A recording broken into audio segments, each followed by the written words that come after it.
அஸ்ஸலாமு அலைக்கும். இன்றைக்கி ராபியா குக்கிங்கில் என்ன செய்ய போகிறோம் அப்படின்னு பார்த்தீங்கன்னா, ஆட்டுக்கால் குழம்பு தாங்க செய்ய போகிறேன். அது எப்படி செய்யுதுன்னு பார்க்கலாம். நான் ஏற்கனவே ஒரு டைம் ஆட்டுக்கால் குழம்பு போட்டிருக்கேன். இது இன்னொரு விதம். இது எப்படி செய்யுது அப்படின்னு சொல்லிட்டு பார்க்கலாம். ஃபஸ்ட்டு நான் வந்து ஒரு ஆட்டுக்கால் வந்து எடுத்துருக்கேன். இது நல்லா இதை வந்து கொஞ்சம் நேரம் தண்ணியில் வந்து ஒரு அரை மணி நேரம் ஊற வச்சுருங்க. ஊற வச்சுட்டு எடுத்து இதை வந்து நல்லா அந்த கத்தியை வச்சு அந்த கருப்பாக இருக்கும் பார்த்தீங்களா, அதெல்லாம் நல்லா சுரண்டி எடுத்துருங்க. சுரண்டி எடுத்துகிட்டு நல்லா கழுவிட்டு இப்போ இதை வந்து ஒரு குக்கரில் வந்து சேர்த்துக்கிறேன். சேர்த்துட்டு இதில் ஒரு வெங்காயம், சின்னதாக ஒரு வெங்காயம் சேர்த்துக்கிறேன். அதையும் கட் பண்ணி சேர்த்துட்டு அடுத்து இதில் வந்து கொஞ்சமாக உப்பு, குழம்புல கொஞ்சம் போடுவோம், அதனால் இதில் கொஞ்சமாக உப்பு போட்டுக்கிறேன். ஒரு பாதி உப்பு, ஒரு ஸ்பூன் இஞ்சி பூண்டு பேஸ்ட்டு. இதில் கொஞ்சம் தண்ணி முங்குற அளவுக்கு தண்ணி ஊற்றிட்டு இதை வந்து ஒரு 10-12 விசில் நான் வந்து வச்சு எடுத்துக்கிறேன்.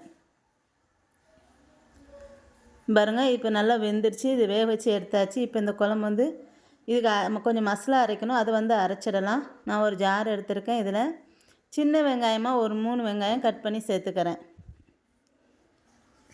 பல்லாரி வெங்காயம் சேர்த்துக்கோங்க. அடுத்து வந்து ஒரு 3 தக்காளி, அதே மாதிரி ஒரு மீடியம் சைஸ் தக்காளி 3 தக்காளி சேர்த்துக்கிறேன். இதையும் கட் பண்ணி சேர்த்துட்டு இதை வந்து நல்லா நைஸாக அரைச்சி எடுத்துக்காங்க. இதை இப்போ எல்லாத்தையும் அரைச்சி எடுத்துடலாம். இப்போ அரைச்சி எடுத்துகிட்டு இதை வந்து ஒரு கிண்ணத்தில் எடுத்து வச்சிடலாம். அடுத்து வந்து திரும்ப அதே ஜாரில் ஒரு 1/4 ஸ்பூன் சோம்பு, அரை ஸ்பூன் ஜீரகம், அரை ஸ்பூன் மிளகு,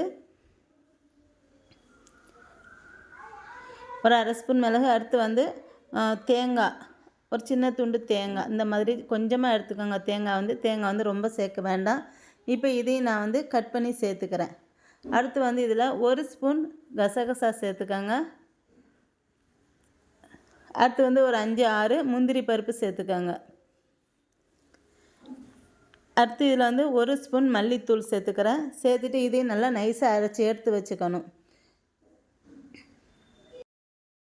இப்போ ஒரு பாத்திரம் வச்சுருக்கேன். இது நல்லா காஞ்சதுக்கப்புறம் இதில் எண்ணெய் வந்து ஊற்றிக்கிறேன்.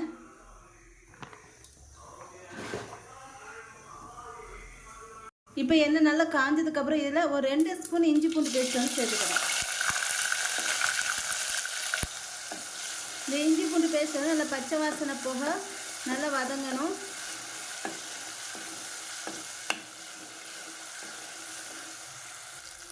அடுத்து இதில் ஒரு 1/4 ஸ்பூன் நான் பட்டை லவங்கத்தூள் வந்து ஒரு 1/4 ஸ்பூன் வந்து சேர்த்துக்கிறேன். முழுசாக போடணுன்னா போட்டுக்காங்க. நான் வந்து பொடி இருக்கிறதால பொடி வந்து சேர்த்துக்கிட்டேன். அடுத்து இதுலேட்டு நம்ம அரைச்சி வச்சுருக்கோம்ல வெங்காயம் தக்காளி, அதை வந்து சேர்த்துக்கிறேன்.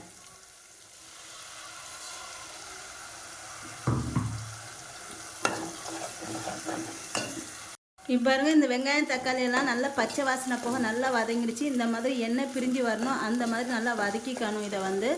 இப்போ இதை வதங்கினதுக்கப்புறம் இதில் ஒரு ஸ்பூன் நான் மிளகாத்தூள் வந்து சேர்த்துக்கிறேன்.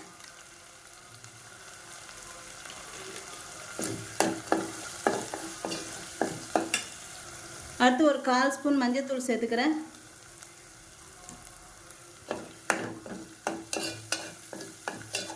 அடுத்து இதுலேட்டு கொஞ்சமாக மல்லி இலை சேர்த்துக்கிறேன்.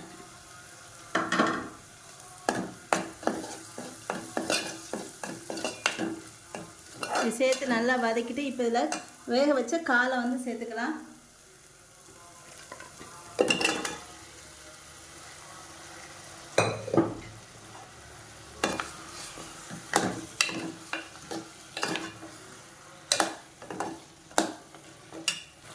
அடுத்து இதில் கொஞ்சமாக உப்பு சேர்த்துக்கிறேன். நம்ம ஏற்கனவே கால் வேக வைக்கும்போது கொஞ்சம் உப்பு சேர்த்துருக்கேன், அதனால கொஞ்சம் கம்மியாக சேர்த்துக்கோங்க. அடுத்து இதில் வந்து அரைச்சி வச்சுருக்கோம் பார்த்திங்களா மசாலா, தேங்காய் கசகசா எல்லாம், அதை வந்து ஊற்றிக்கிறேன். அடுத்து இதோடய கொஞ்சமாக தண்ணி வந்து ஊற்றிக்கலாம்.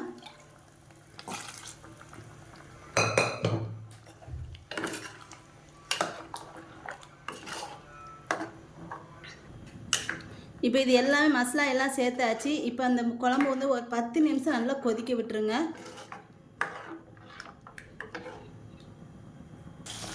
அவ்வளோதாங்க, குழம்பு வந்து நல்லா கொதிச்சிடுச்சு. இப்போ இதை வந்து இறக்கிடலாம்.